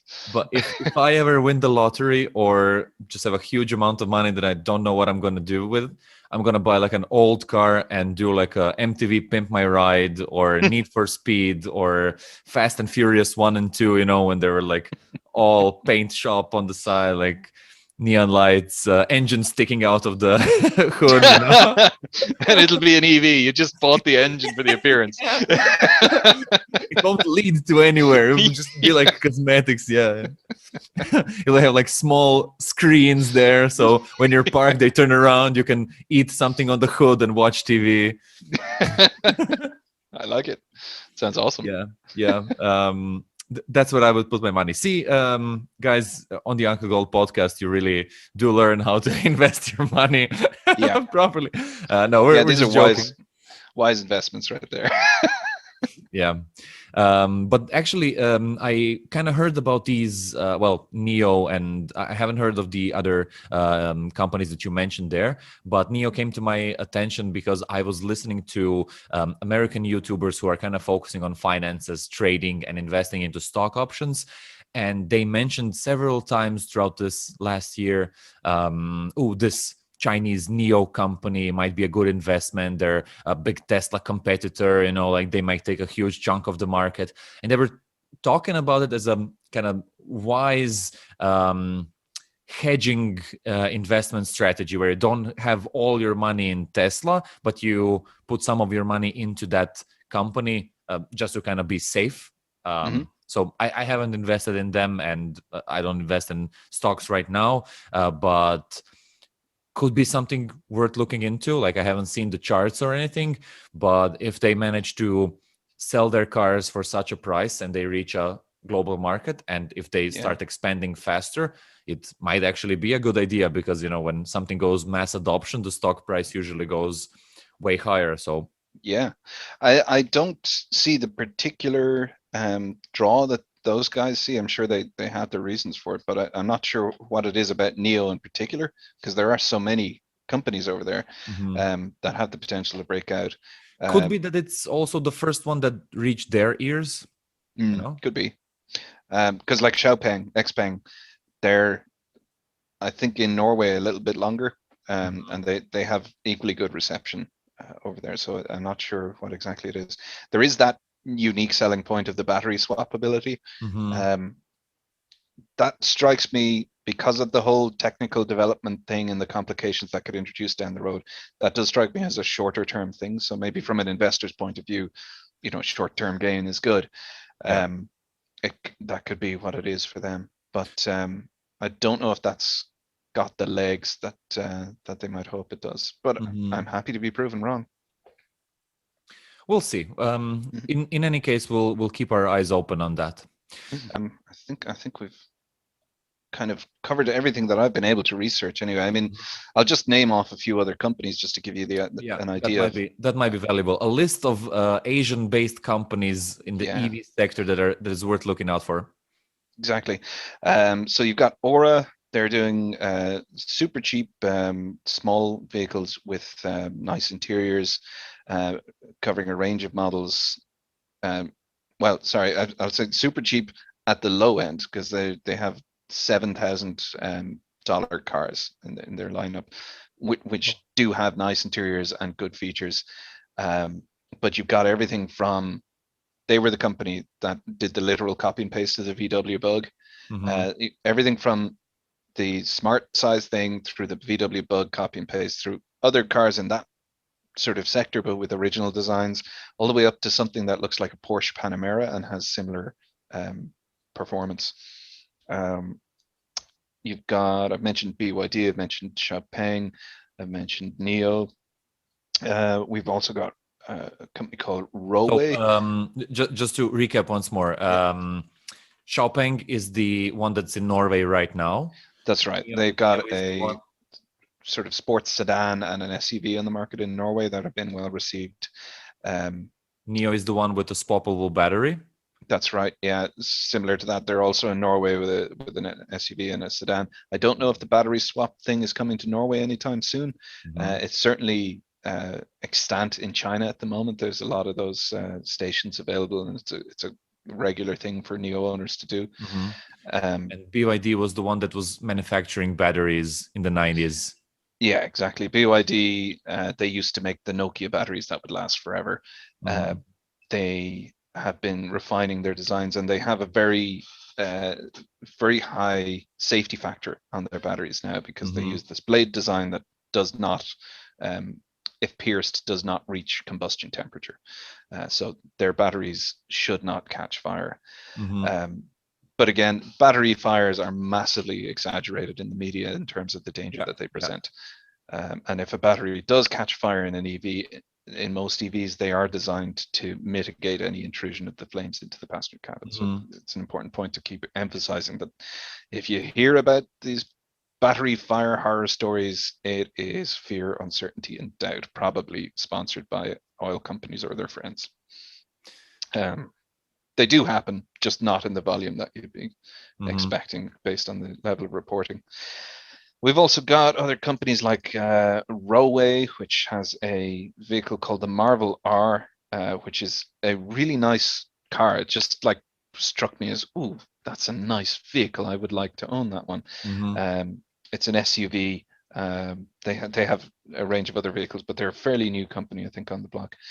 Other companies have just taken notes of name and little bullet points for were Leap Motors, unique design, a €15,000 sport coupe, as well as some smart car clones. I think that you could say that about most of these companies. Smart car clones were really the bread and butter of Chinese EV makers for many years.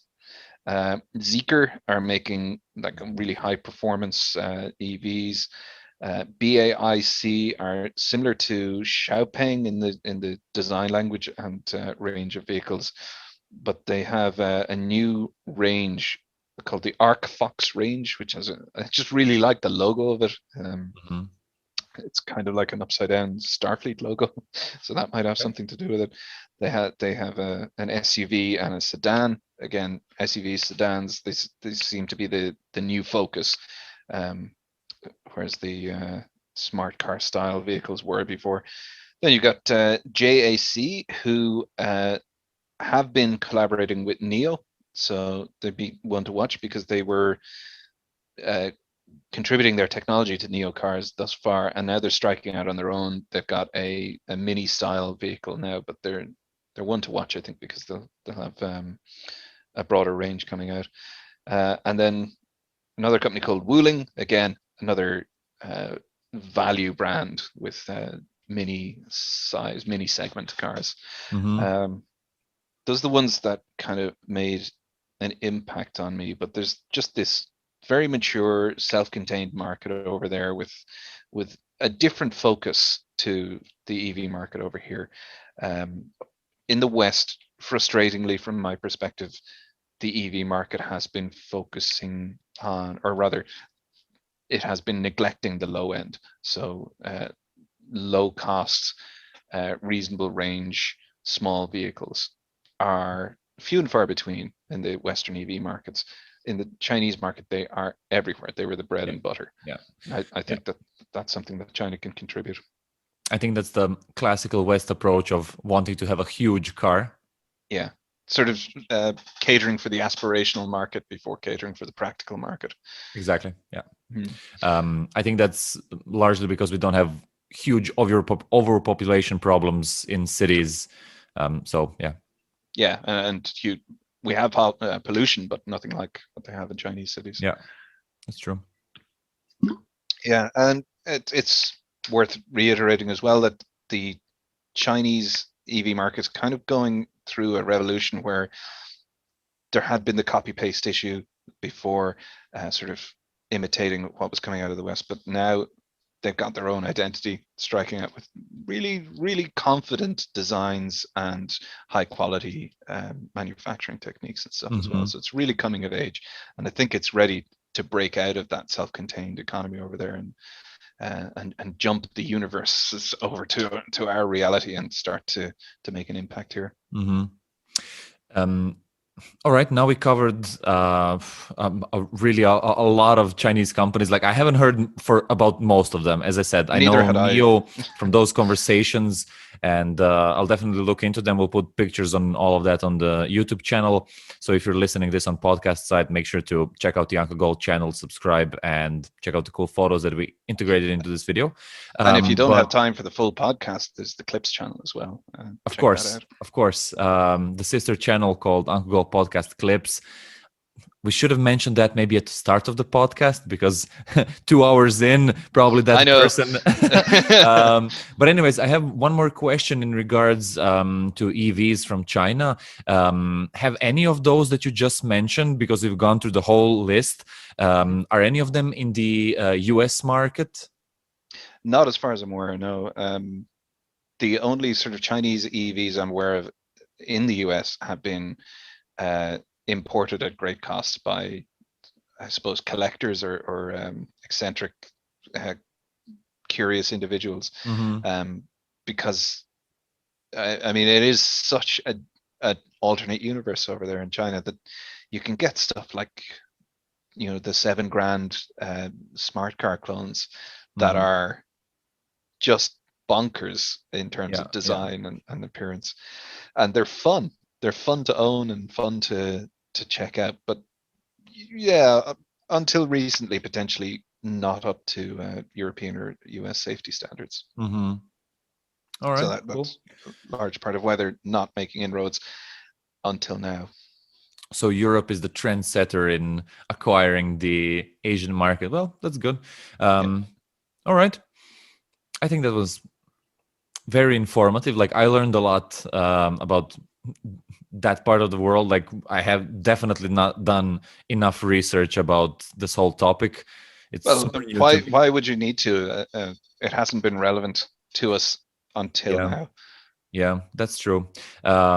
I'm starting to think more and more of the concept of which these guys that I'm following online kind of sparked the idea and interest in it.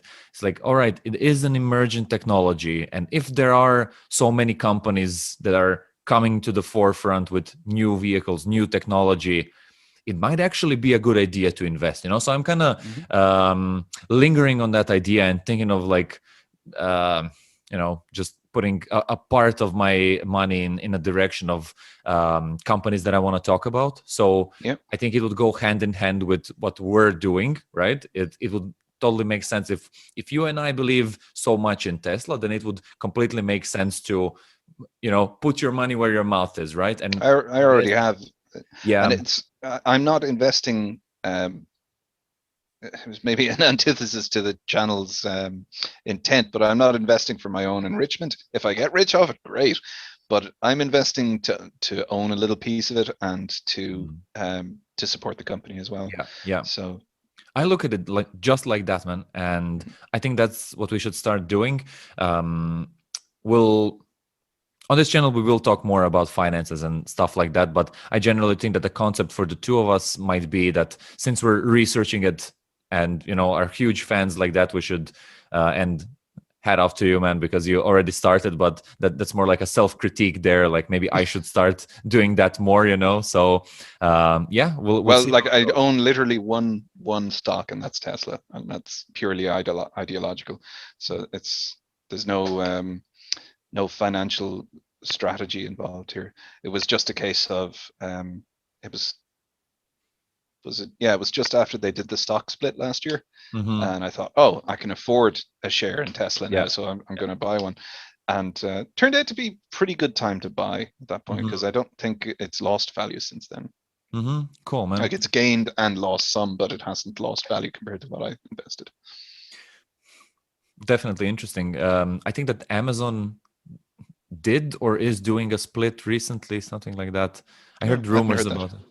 Yeah, but their stock is also very expensive, so they want to kind of make it more popular to people who don't have that much capital to invest in such a huge stock. Especially if you want to own more, you would have to dedicate more money towards it. So I think it makes it more approachable. But hey, we can talk about that in a later episode or cover that topic in a future situation. Sure. But right now, I think we finished with everything that we had for this one. It was great to learn about new things, and I really liked how this episode turned out. I think we're gonna do more stuff like this where we research a topic, and then kind of go at it and try to present ideas and thoughts and chew through it. I liked as well the focus on the individual when we're talking about Mate Rimac, and learning about his sort of personality to it, and then the sort of zoom out to a totally different ecosystem in a similar world, and looking at the broad variety and vibrancy of it. Yeah, really nice contrast there. And because from my understanding, most of the people are focusing on Tesla right now. And the intro that you did was really good, because nobody is confident that the other companies are kind of going to catch up to Tesla. But it seems that they are getting faster in catching up, and that we'll also see that. And the fact that they're doing that means Tesla is succeeding in its mission. That's what they wanted to do from the beginning. Is create competition for themselves. They'll literally force them all to do it. So exciting times, delving into new technologies. It will change the landscape of the world and make the world more greener. So let's go into that direction. Brendan, thank you very much for being a guest for the 4th time on the Uncle Gold podcast. It was a pleasure to have you, and again, I learned a lot. Like, I love chatting with you because you always have so many infos that I didn't know, and then I'm like, nice, this is cool. And thanks everyone for listening and watching on the YouTube channel. If you're not a subscriber yet, definitely hit that red button there to support the channel. It will mean the world to me. Also, leave us a comment which part you liked best. What were some of the things that you didn't know, and you learned new at this podcast, that helps a lot. Also, if you have suggestions, like we mentioned a topic earlier there that's kind of new to both of us, but we want to do more research about it and talk about it. Maybe if you have some ideas that sparked your mind, definitely leave us a comment there. And yeah, Brendan, thanks again for being here, and I'll see you in the Don't next. forget to ring the bell if you want to find out when the next podcast is happening as well. Yeah, you'll be informed immediately. Like also helps. It kind of gets the podcast to more people. So yeah, be engaged, guys. And me and Brendan will see you in the 5th episode. So yeah, thanks everyone for being here. Thanks for watching. Thanks for listening. And we'll see you next time. The Uncle Gold Podcast.